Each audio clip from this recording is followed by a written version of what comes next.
நாம இப்போ என்ன பார்க்க போகிறோம் அப்படின்னு பார்த்தீங்கன்னா அறிவியல் பிரிவு பார்க்கலாம். ஸோ இந்த அறிவியல் பிரிவு அப்படின்னு எடுத்துக்கிட்டோம்னா டிஎன்பிஎஸ்சியை பொறுத்த வரைக்கும் கடந்த 15 வருட கால அந்த கொஷின்ஸ் எல்லாமே எடுத்து பார்த்தோம் அப்படின்னு பார்த்தீங்கன்னா அறிவியலில் அதிகபட்சம் எவ்வளோ கொஷின்ஸ் கேட்டிருக்காங்க அப்படின்னு பார்த்தோம்னா 15லேருந்து 18 கொஷின்ஸ் வரைக்கும் கேட்டிருக்காங்க.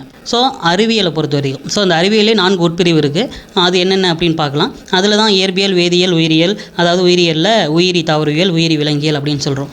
ஸோ இந்த 4 பிரிவில் அறிவியலில் எந்த ஏரியாவில் ரொம்ப டெப்த்தாக இல்லை ரொம்ப அதிகமான கொஷின்ஸ் கேட்குறாங்க அப்படின்னு பார்த்தோம்னா பயாலஜி தான். பயாலஜியில் ஜாலஜியில் தான் அதிகமான கொஷின்ஸ் கேட்குறாங்க.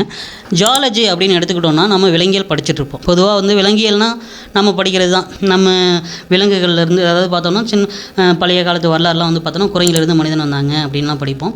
ஸோ அந்த உயிரினங்கள் இந்த மாதிரி உயிரினங்கள் ஃபார் எக்ஸாம்பிள் பார்த்திங்கன்னா அந்த விலங்குகளில் இந்த மாதிரி அதுங்களில் என்ன மாதிரி இருக்குது. நம்ம மனிதர்கள்னு எடுத்துக்கிட்டோம்னா மனிதர்களுமே விலங்கு லிஸ்ட்டில் தான் சேருவோம். முதுகெலும்புள்ளவை, முதுகெலும்பற்றவை அப்படின்லாம் சொல்லலாம். ஸோ அந்த வகையில் நம்ம இதில் பார்த்தோம்னா இப்போ ரத்தம், அதுக்கப்புறமா பார்த்திங்கன்னா நாளமில்லா சுரப்பிகள், இதயம், நம்ம உடம்புல என்னென்ன இருக்குது. ஸோ அதை பற்றி எல்லாமே ரொம்ப டீப்பாக இப்போ மூக்கு, தொண்டை, ஸோ இந்த இதில் நம்ம இதில் இருக்கிற ஜென்ரல் நாலேஜ் நம்ம படித்தே ஆகணும். அது மட்டும் இல்லாமல் டிஎன்பிஎஸ்சி படிக்கிறது அப்படின்றது ஒரு மிகப்பெரிய ஒரு வரப்பிரசாதம் தாங்க சொல்லணும். ஏன் அப்படின்னு பார்த்தோம்னா நம்ம நார்மலாகவே ஸ்கூல் படிக்கும் போது 6லேருந்து 12 வரைக்கும் படிக்கும் போது ஒரு சப்ஜெக்ட் ஓரியன்டாகவே போயிடுவோம். ஆனால் நமக்கு நாமே உணர்றது எப்போ அப்படின்னு பார்த்திங்கன்னா இந்த டிஎன்பிஎஸ்சி படிக்கும்போது தான். உதாரணத்துக்கு இப்போ பார்த்திங்கன்னா இந்த உயிரியலில் நம்ம நோய்கள்லாம் படிப்போம். வைரஸ் நோய்கள் எப்படி ஏற்படுது, பாக்டீரியா நோய்கள் எப்படி ஏற்படுது, இல்லை ஒவ்வொன்றும் இப்போ நமக்குள்ளே இருக்கிற இந்த செல் பயாலஜிலாம் சொல்லிகிட்டு இருக்கோம். ஸோ அந்த செல்லு, ரத்தம் இதுங்கெல்லாமே பார்த்தோம்னா எந்த மாதிரி இருக்குது, அதில் எத்தனை பிரிவுகள் இருக்குது, நம்ம உடம்புல இதயம் எல்லாமே இருக்குது, அது எத்தனை பிரிவுகள் இருக்குது, அது எப்படி ரத்தத்தை சுத்தகரிக்குது முதற்கொண்டு நம்ம எல்லாமே படிக்கிறோம். ஸ்கூல் படிக்கும்போது நம்ம ஜஸ்ட் மக்கப் பண்ணிவிட்டு அடுத்தடுத்து போயிட்டே இருப்போம். இல்லை அந்த இடத்துல பார்த்திங்கன்னா ப்ளூ பிரிண்ட்டில் இந்த லெசன்ஸ்லேருந்து கொஷின்ஸ் கேட்க மாட்டாங்க. இந்த லெசன்ஸ் மட்டும்தான் கொஷின்ஸ் கேட்பாங்க. எதிராக ஆப்ஷன் இருக்கும், ஒரு லெசனே டெலிட் பண்ணிட்டு போயிடலாம். அப்படின்னும் போது நம்ம ஃபுல் ஃபோக்கஸ்டாக ஸ்கூலில் படிக்க முடியுமா அப்படின்னு பார்த்திங்கன்னா கண்டிப்பாக முடியாது. ஆனால் இங்கே அப்படின்னு பார்த்திங்கன்னா எல்லா கொஷினும் A to Z நம்ம படிக்க தான் செய்வோம். அப்படின்னு பார்க்கும்போது இந்த உயிரியலில் நம்ம எந்த ஏரியாவில் அதிகமாக பார்க்குறோம் அப்படின்னு பார்த்திங்கன்னா மனிதர்கள் பற்றிய அனைத்து பிரிவுகளுமே நமக்கு தேவையான கொஷின்ஸ் கேட்டுட்டு தான் இருக்காங்க. அதாவது பார்த்திங்கன்னா நம்மளுடைய ரத்தம், இதயம், நாளமில்லா சுரப்பிகள், இனப்பெருக்க சுரப்பிகள், இதை தாண்டி ஜெனட்டிக் இன்ஜினியரிங், மரபு பொறியியல்னு சொல்லுவோம். ஸோ அந்த மரபு பொறியியலில் எவ்வளவோ மாற்றங்கள் வந்திருக்கு. அதாவது பார்த்திங்கன்னா நெட்டை ரகம், குட்டை ரகம், அதாவது மிக உயர்ந்த தென்னை மரங்கள் அது எல்லாமே நம்மளால் ஏற முடியாது அப்படின்னப்போ இந்த ஜெனட்டிக் இன்ஜினியரிங்கை பயன்படுத்தி கையால் பறிக்கக்கூடிய தென்னை மரம், அதுக்கப்புறம் நிறைய மாற்றங்கள் கொண்டு வந்திருக்காங்க. அரிசியில் மாற்றங்கள் கொண்டு வந்திருக்காங்க, தங்கரிசி அப்படின்ட்டு கோல்டன் ரைஸ்லாம் சொல்லுவோம். ஸோ இது மாதிரி அதுக்கப்புறம் இந்த மாதிரி மரபு பொறியியலை தாண்டி தகவல் தொழில்நுட்பம் அப்படின்ற டாப்பிக்கும் வரும். தகவல் தொழில்நுட்பம் அப்படின்னா நம்ம உடம்புல இருக்கிற செல்லுக்குள்ளே இருக்கிற அந்த டிஎன்ஏ, ஆர்என்ஏலாம் இருக்குது இல்லைங்களா. ஸோ அந்த டிஎன்ஏ, ஆர்என்ஏக்குள்ளே இருக்கிற அதுங்க என்ன பண்ணுது, என்ன ஃபங்க்ஷன் பண்ணுது, அதுக்கப்புறமா இந்த டிஎன்ஏ கைரேகை தொழில்நுட்பம், இந்த மாதிரி கொஷின்ஸ் எல்லாமே நம்மளுடைய பயாலஜியில் ரொம்ப அதிகமாக கொஷின்ஸ் கேட்குறாங்க. ஸோ எஸ்பெஷலி 16 கொஷின்ஸ் கேட்குறாங்க பயாலஜி சயின்ஸில் அப்படின்னா ஆல்மோஸ்ட் 6 கொஷின்ஸ் ஸ்பெசிஃபிக்காக அதுவும் ஸ்பெசிஃபிக்காக ஜாலஜியில் வரதுக்கு வாய்ப்பு இருக்குது. ஒரு 3 கொஷின்ஸ் பாட்னியில் வரதுக்கு வாய்ப்பு இருக்குது. பாட்னி அப்படின்னு எடுத்துக்கிட்டோம்னா தாவரங்களை பற்றி படிக்கும் பிரிவு அப்படின்ட்டு நம்ம படிச்சிருப்போம். ஸோ அந்த தாவரம் அப்படின்றது என்ன அப்படின்னு பார்த்தோம்னா தனக்கு தேவையான உணவை தானே தயாரிக்கிற இது எல்லாமே பார்த்திங்கன்னா தாவரத்தை சேர்ந்த இதுங்க தான் வரும். அதுங்க உற்பத்தியாளர்கள் அப்படின்னு சொல்கிறோம். ஸோ அந்த தாவரங்களை பொறுத்த வரைக்கும் 2 விஷயம் இருக்குங்க.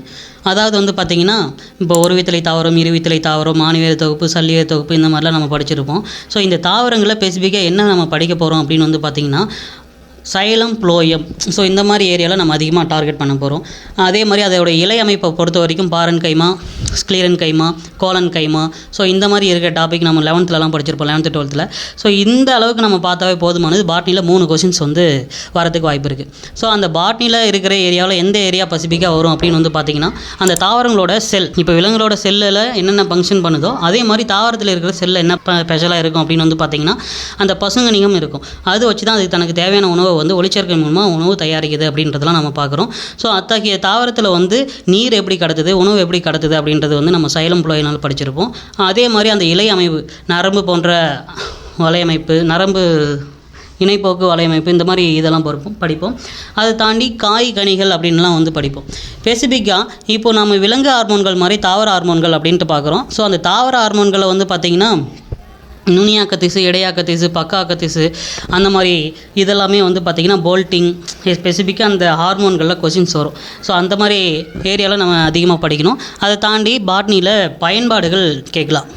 இப்போ பார்த்தீங்கன்னா காயை கனியாக பழுப்பு வைப்பது எது அப்படின்னு வந்து பார்த்திங்கன்னா எத்திலீன் எத்திலீன் நம்ம சொல்லுவோம். இப்போ வந்து சம்மர் சீசனு மாங்காய்லாம் அதிகமாக இருக்கும் இல்லைங்களா. ஸோ அந்த மாங்காவை வந்து ஈஸியாக பழுக்க வைக்கிறதுக்கு கல் வச்சு பழுக்க வச்சுட்டாங்க, அதெல்லாம் கெமிக்கல் அப்படின்னு வந்து நியூஸ்லலாம் போடுவாங்க. ஸோ அது மாதிரி தான் வந்து இது எல்லாமே நம்மளுடைய வாழ்க்கை ஓரியன்டாக நம்ம படிக்கிறோம் டிஎன்பிஎஸ்சி பொறுத்த வரைக்கும். அதே சமயம் இந்த பாட்னியில் வேறு என்ன ஸ்பெஷலாக கேட்கலாம் அப்படின்னு வந்து பார்த்திங்கன்னா அந்த ஒவ்வொரு தாவரத்துக்கான அறிவியல் பெயர். இப்போ வந்து பார்த்திங்கன்னா அரிசி நெல் அப்படின்னு எடுத்துக்கிட்டோன்னா ஒரைசா சட்டைவா அப்படின்றது.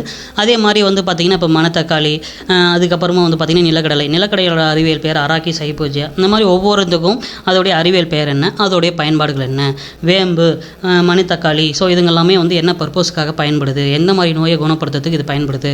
ஸோ இந்த மாதிரி பயன்பாடுகளில் நம்ம இதை படிக்கலாம். அதை தாண்டி அறிவியல் கண்டுபிடிப்புகளில் ஒரு சில இதெல்லாம் நம்ம முக்கியமானதாக பார்க்கணும். So biology area zoology and botany இந்த ஏரியாவில் கிட்டத்தட்ட ஜாலஜியில் மட்டுமே 6 கொஷின்ஸ் 5லேருந்து 6 கொஷின்ஸ் கேட்கலாம். பாட்னியில் 2லேருந்து 3 கொஷின்ஸ் கேட்கலாம். இதை தாண்டி இந்த பக்கம் வந்தோம் அப்படின்னு வந்து பார்த்தோம்னா ஃபிசிக்ஸ் கெமிஸ்ட்ரி. இதில் கெமிஸ்ட்ரி அப்படின்னு எடுத்துக்கிட்டோன்னா ஸ்பெசிஃபிக்காக பயன்பாடுகள் அது கண்டிப்பாக ஒரு கொஷின்ஸ் வந்துடும். அசிட்டிக் அமிலத்தோட பயன்பாடுகள் என்ன, சல்பூரிக் அமிலத்தோட பயன்பாடுகள் அப்படின்னு டேரெக்டாக கேட்க மாட்டாங்க. ஸோ ஒரு ஏதாவது ஒன்று கொடுத்துட்டு கண்ணாடியை அரிக்கும் அமிலம் எது அப்படின்னு கேட்குறாங்கன்னு வச்சுக்கோங்களேன். அந்த இடத்துல சல்பூரிக் ஆசிட் இந்த மாதிரி நம்ம போட்டு ஒவ்வொன்றுத்துக்குமே பயன்பாடுகளும் அதோடைய வினைகளும் அதோடைய வினை செயல்பாடுகளும் இதை படித்தாவே போதுமானது.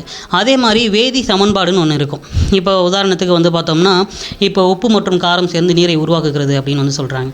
ஸோ ஃபார் எக்ஸாம்பிள் வந்து NaClO, அதுக்கப்புறமா வந்து பார்த்திங்கன்னா NaClன்றது உப்பு, அந்த NaOH அப்படின்றது வந்து பார்த்திங்கன்னா சோடியம் ஹைட்ராக்சைடு. அந்த NaOHம் அதுக்கப்புறமா வந்து பார்த்திங்கன்னா அந்த HClO ஹைட்ரோக்ளோரிக் ஆசிட், இந்த ரெண்டும் வினை புரிந்து என்ன உருவாக்கும் அப்படின்னு வந்து பார்த்திங்கன்னா NaCl அப்படின்ற ஒரு உப்பு உருவாக்குதுங்க.